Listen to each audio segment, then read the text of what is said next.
आज समय आसंता मैंने प्रभु का पवित्र वाक्य किसी विषय ध्यान गलातिया 2 पर बहुत 20 पद को कई जन पाठ करेंगे।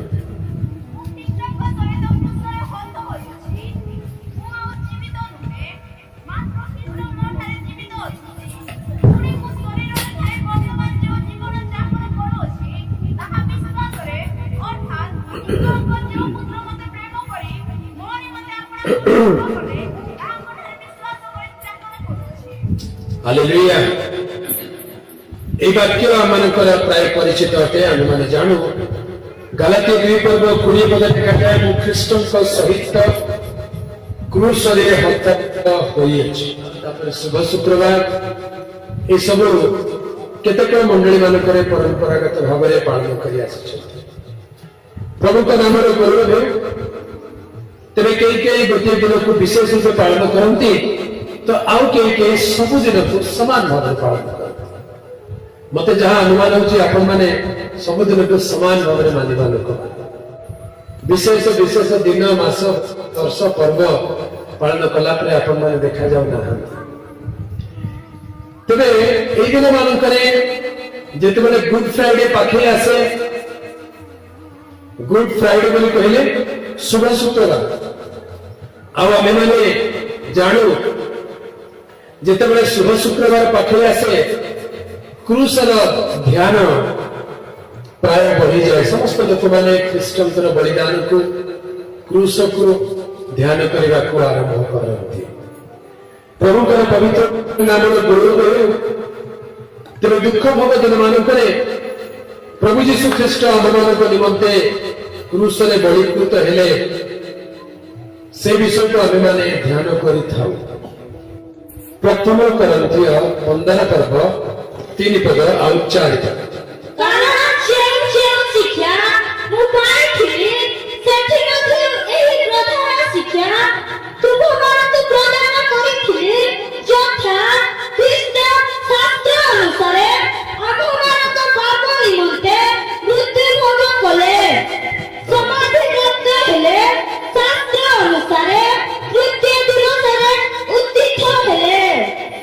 जो शिक्षा मुक्त मान को दे अच्छी से शिक्षा मान मध्य मुख्य शिक्षा प्रधान शिक्षा कौन अटे 3 पद लिखा जाए ख्रीष्ट शास्त्र अनुसार पाप सकाशे कौन मृत्यु भोग कले।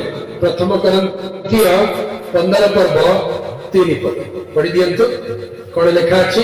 यस कारण जे शिक्षा मु पाइथि सेठी अछि एही प्रधान शिक्षा तुम माने तो प्रदान करिथिली यथा ख्रीष्ट शास्त्र अनुसार आम मान को पाप निमंते मृत्यु भोग कले। Amen hallelujah. प्रधान शिक्षा इटा होची ख्रिस्टियन जीवन रो प्रधान शिक्षा। की शिक्षा बाकी लिखा जाए प्रधान शिक्षा मु तुम को देते। कौन प्रधान शिक्षा अटे ख्रीष्ट शास्त्र अनुसार आंभ मान पाप निमंते मृत्यु भोग कले। हालेलुया। ख्रीष्ट कहीं मृत्यु भोग कले आंभ मान पाप सकाशे से मृत्यु भोग कले। ये प्रधान शिक्षा जड़े ख्रिस्टियन प्रथम और प्रधान शिक्षा कौन अटे ख्रीष्ट आंभ मान निमंते मृत्यु भोग कले। जो मैंने यही शिक्षा पाई नहांती जो मैंने यही शिक्षा जानी नहांती जो मैंने यही शिक्षा ग्रहण करी नहांती से माने ए जाए ख्रिस्टियन होई नहांती से माने ए जाए विश्वासी होई नहांती। प्रधान शिक्षा कौन अटे ख्रीष्ट आंभ मान निमंते मृत्यु भोग कले। हालेलुया। प्रभु का पवित्र नाम गौरव है। तेरे ख्रीष्टन मृत्यु एक साधारण मृत्यु नुहे। ख्रीष्टन मृत्यु साधारण मृत्यु नुहे। ଖ୍ରୀଷ୍ଟଙ୍କର ମୃତ୍ୟୁ शास्त्र अनुसार से मृत्यु भोग करियछि। ख्रीष्ट केमिति मृत्यु भोग कले?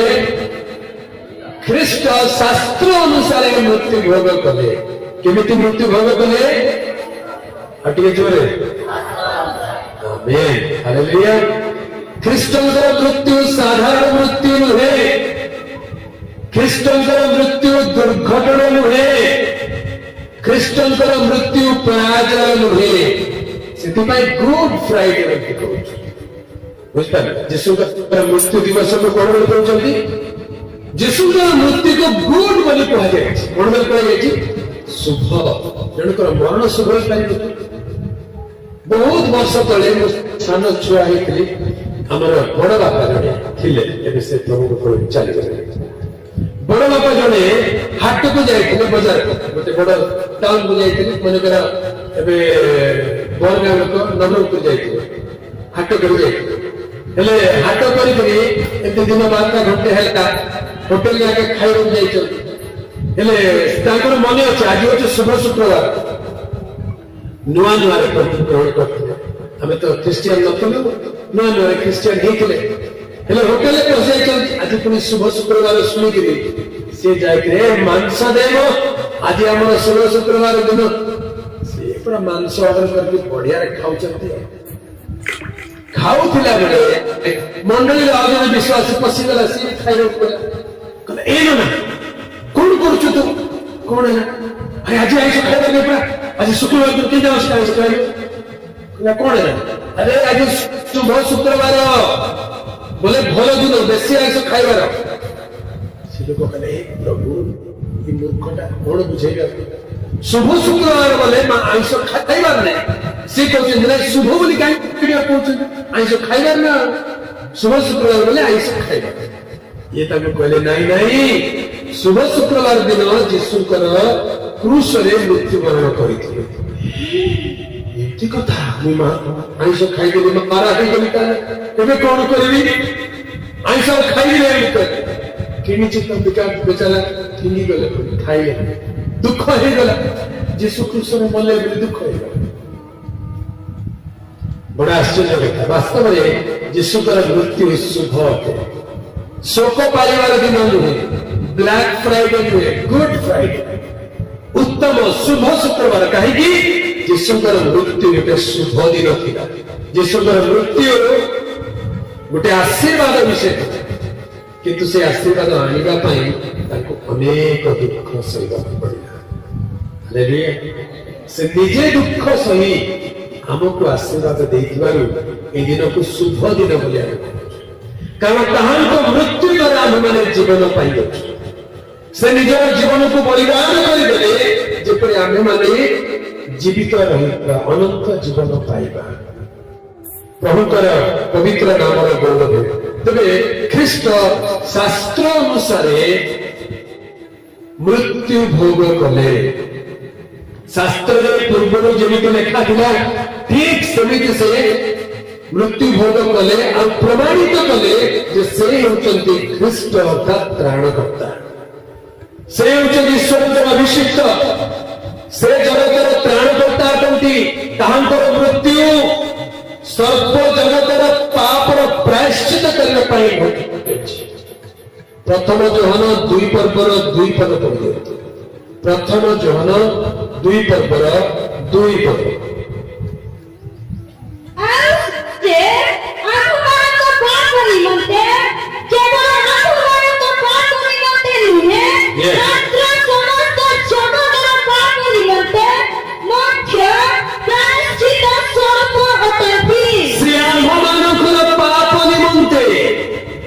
केवल आम्हानकर पाप निमंते नुहे, समस्त जगतर पाप निमंते प्रायश्चित स्वरूप अटंती।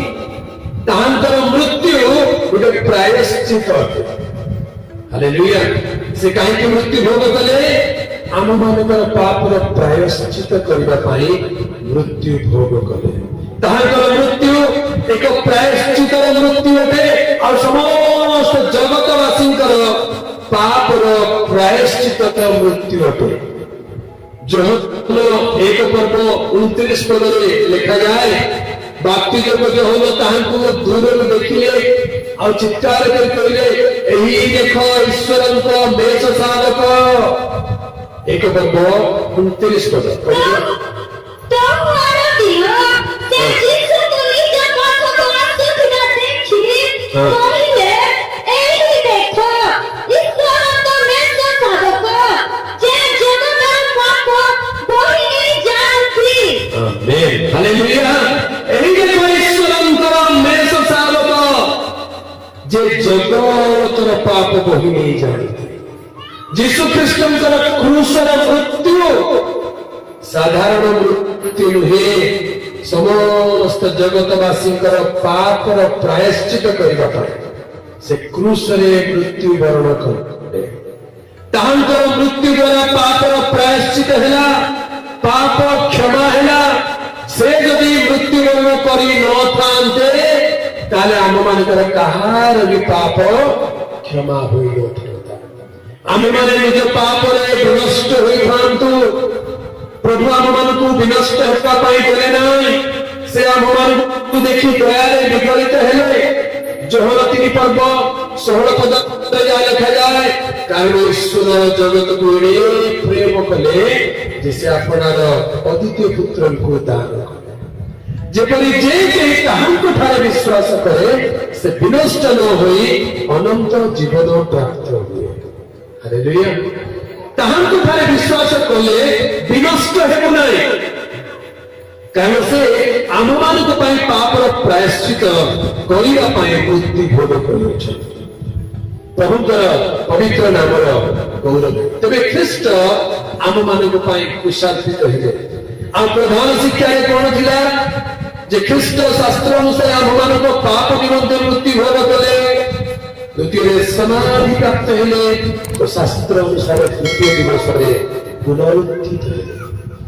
ପ୍ରଭୁଙ୍କର ପବିତ୍ର ନାମର ଗୌରବ।